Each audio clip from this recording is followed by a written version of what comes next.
Bismillahirrahmanirrahim. Assalamualaikum. Bertemu lagi dengan sendiri atau diantarin. Semoga kita baik-baik saja dan semoga kita masuk surga. Amin. Berkurban hewan dalam Islam merupakan salah satu ibadah yang memiliki dimensi spiritual, sosial, dan kemanusiaan yang sangat mendalam. Ibadah ini dilaksanakan setiap tanggal 10 Zulhijjah hingga hari-hari tasyrik, yaitu tanggal 11, 12, dan 13 Zulhijjah. Pelaksanaannya bertepatan dengan perayaan Idul Adha, sebagai bentuk ketakwaan kepada Allah Subhanahu wa Ta'ala serta sebagai wujud ketaatan terhadap ajaran yang telah dicontohkan oleh Nabi Ibrahim alaihissalam. Dalam sejarah Islam, ibadah kurban berakar dari kisah pengorbanan Nabi Ibrahim yang diperintahkan oleh Allah untuk menyembelih putranya yang bernama Nabi Ismail alaihissalam. Ketika keduanya menunjukkan ketundukan dan kepasrahan secara total kepada perintah Allah, maka Allah menggantikan Nabi Ismail dengan seekor hewan sembelihan yang besar. Peristiwa agung ini diabadikan dalam Al-Quran sebagai simbol dari ketakwaan, keikhlasan, dan ketaatan yang sempurna. Dalam ilmu fikih, ibadah kurban dianjurkan dengan derajat sangat ditekankan bagi umat Islam yang memiliki kemampuan finansial. Ibadah ini menjadi kewajiban apabila seseorang telah bernazar untuk melaksanakannya. Hewan yang diperbolehkan untuk dikurbankan meliputi kambing, domba, sapi, atau unta, dengan syarat harus cukup umur, sehat, dan tidak memiliki cacat fisik. Ibadah kurban bukan hanya sekadar proses penyembelihan hewan, melainkan merupakan bentuk pendekatan diri kepada Allah melalui penyucian niat dan pengorbanan sebagian harta yang dimiliki. Dalam surah Al-Hajj ayat 37, Allah menjelaskan bahwa yang sampai kepadanya bukanlah daging dan darah dari hewan kurban tersebut, melainkan ketakwaan dari orang yang melaksanakannya. Penegasan ini menunjukkan bahwa kurban adalah ibadah hati yang tulus, bukan sekadar ritual jasmani. Selain memberikan manfaat spiritual, ibadah kurban juga membawa nilai sosial yang sangat tinggi. Daging dari hewan kurban dibagikan kepada masyarakat yang kurang mampu, kepada tetangga, serta kepada kerabat, sehingga memperkuat rasa solidaritas dan mengurangi kesenjangan dalam kehidupan sosial. Hari Raya Idul Adha menjadi momen kebersamaan yang syarat dengan semangat berbagi dan mempererat hubungan antar sesama manusia. Dari sisi moral, berkurban mengajarkan nilai pengorbanan, empati kepada mereka yang kekurangan, serta kedisiplinan dalam menahan hawa nafsu dan keinginan duniawi. Bagi anak-anak dan generasi muda, pelaksanaan ibadah ini menjadi sarana pendidikan karakter yang menanamkan nilai tanggung jawab, kasih sayang, dan kepedulian sosial. Dengan demikian, ibadah kurban dalam Islam bukanlah sebatas tindakan menyembelih hewan.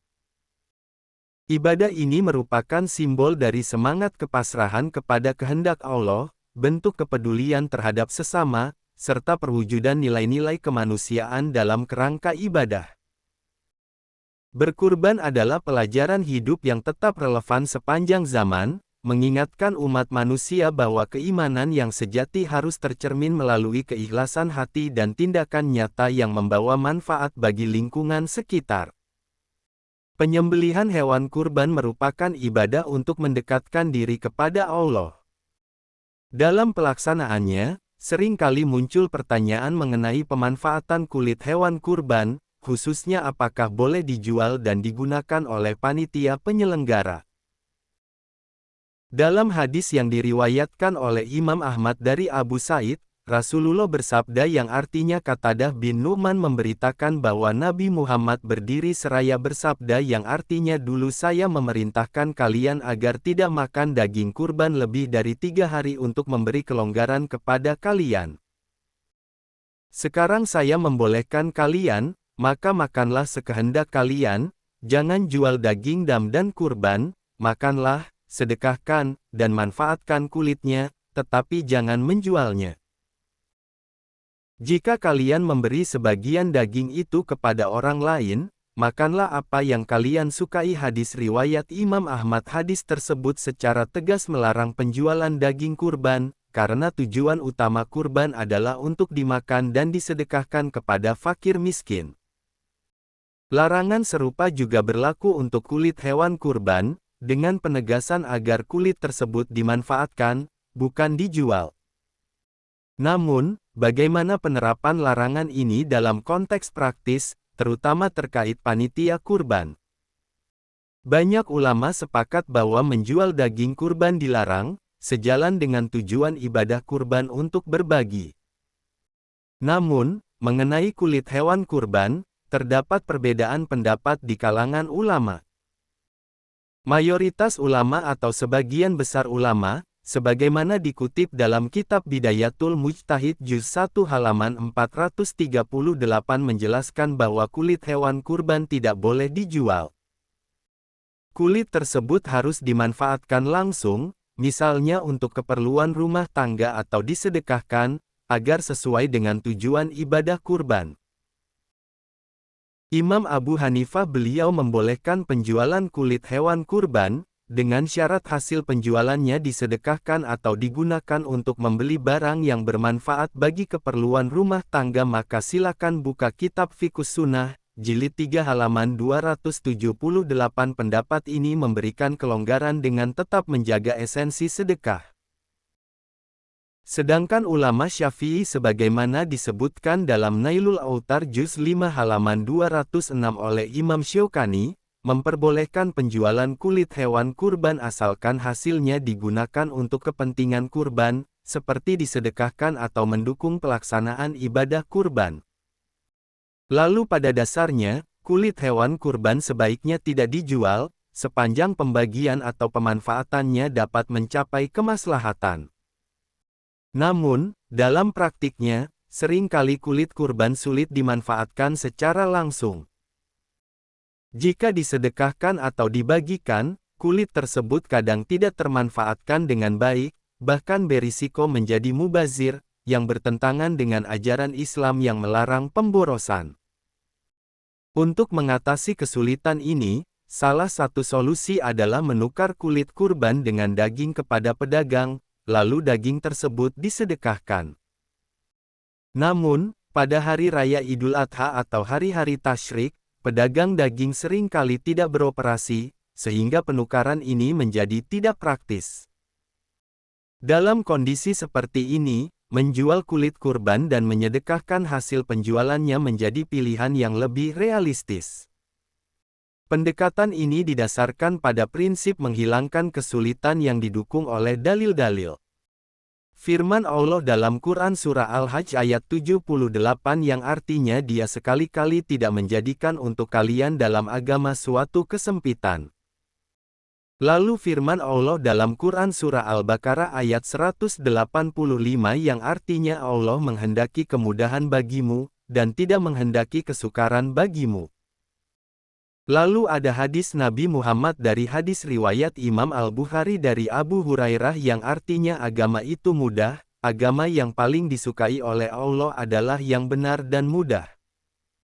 Hadis Nabi Muhammad hadis riwayat Imam Al-Bukhari dari Anas yang artinya mudahkanlah dan janganlah mempersulit kama qala. Dalil-dalil tersebut menegaskan bahwa agama Islam mengutamakan kemudahan dan menghindari kesulitan yang tidak perlu, selama tidak melanggar prinsip syariat. Larangan menjual kulit kurban berlaku jika hasil penjualannya diambil oleh pemilik kurban, karena kulit tersebut merupakan bagian dari kurban yang harus disedekahkan atau dimanfaatkan untuk kepentingan umum. Namun, jika kulit dijual dan hasilnya digunakan untuk membeli daging atau kambing yang kemudian disedekahkan, hal ini diperbolehkan. Yang menjadi perhatian adalah jika panitia menjual kulit kurban dan menggunakan hasilnya untuk keperluan pribadi atau konsumsi bersama panitia. Tindakan ini kurang etis, karena bertentangan dengan semangat kurban yang mengutamakan sedekah kepada yang berhak. Sebagai solusi, kulit kurban sebaiknya dijual, dan hasilnya digunakan untuk membeli daging atau kambing yang kemudian dibagikan kepada fakir miskin atau masyarakat yang membutuhkan.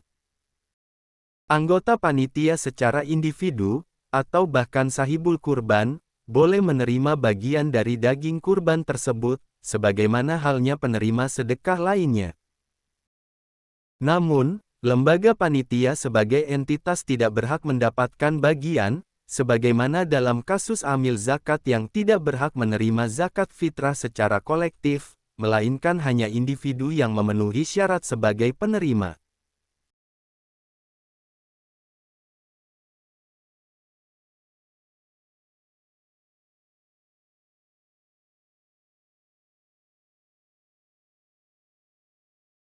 Terima kasih banyak. Mohon maaf jika ada salah. Silahkan jika suka ditekan tombol like, silahkan share, dan jika ingin memberikan saran dan komentar, silahkan komen. Semoga kita baik-baik saja, semoga kita masuk surga. Wassalamualaikum warahmatullahi wabarakatuh. Tentu kita tahu bahwa dalam setiap perjalanan hidup selalu ada saat ketika diri kita merasa lelah, goyah, bahkan ingin menyerah. Namun di balik setiap perintangan tersembunyi peluang untuk tumbuh dan menguatkan diri kita. Hari ini adalah kesempatan baru, saat yang tepat untuk kembali menyusun niat, memperbaiki langkah, dan meyakini bahwa setiap tetes usaha tidak akan pernah sia-sia. Bangkit bukan karena tidak pernah jatuh, tetapi karena memilih untuk tidak tinggal dalam kejatuhan. Teruslah melangkah meski perlahan, karena selangkah lebih dekat adalah lebih baik daripada diam dalam keraguan. Ya Allah, ya Tuhan kami yang Maha Pengasih lagi Maha Penyayang, jadikanlah hidup kami ini sebagai ladang amal yang penuh berkah. Berikan kekuatan untuk terus menebar kebaikan di dunia. Anugerahkan kemudahan dalam menghadapi segala ujian, dan karuniakan akhir kehidupan yang baik. Lindungi diri kami dan keluarga dan fitnah dunia yang menipu. Jadikanlah akhirat kami sebagai tempat peristirahatan terbaik, dan masukkanlah kami ke dalam surga-Mu bersama orang-orang yang Engkau cintai, serta jauhkan kami dari siksa api neraka dan kemurkaan-Mu yang tak tertahankan. Kepada setiap orang yang pernah hadir dalam perjalanan ini, terima kasih atas waktu, kebaikan, dukungan, bahkan teguran. Maafkan atas setiap kata yang menyakiti, sikap yang mengecewakan, atau hati yang mungkin belum sepenuhnya mampu menjaga.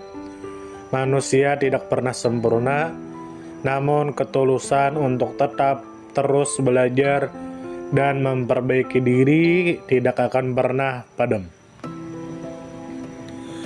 Tentu kita tahu bahwa kebaikan tidak selalu datang dalam bentuk besar. Terkadang senyum kecil yang tulus, tangan yang ringan membantu, atau telinga yang mau mendengarkan sudah cukup untuk mengubah hari seseorang menjadi lebih bermakna. Jangan pernah kita menyepelekan kebaikan sekecil apapun, karena bisa jadi satu perbuatan kecil bisa menjadi rahmat Allah turun. Tentu kita tahu menjadi pribadi yang baik bukan berarti tanpa celah, namun menjadi pribadi yang senantiasa sadar dan ingin terus memperbaiki diri. Kebaikan itu menular, dan siapapun yang menanamkan kebaikan akan menuai kebahagiaan meski tak selalu terlihat oleh mata. Dunia membutuhkan lebih banyak hati yang lembut, tangan yang menguatkan, dan jiwa yang peduli. Semoga usaha yang dilakukan bernilai ibadah. Semoga hidup kita menjadi pemberat amal baik, dan semoga kelak ketika dunia telah kita tinggalkan, nama yang tertinggal bukan hanya sekedar dikenang, tetapi menjadi doa yang terus mengalir karena kebaikan yang tidak pernah berhenti untuk ditanam.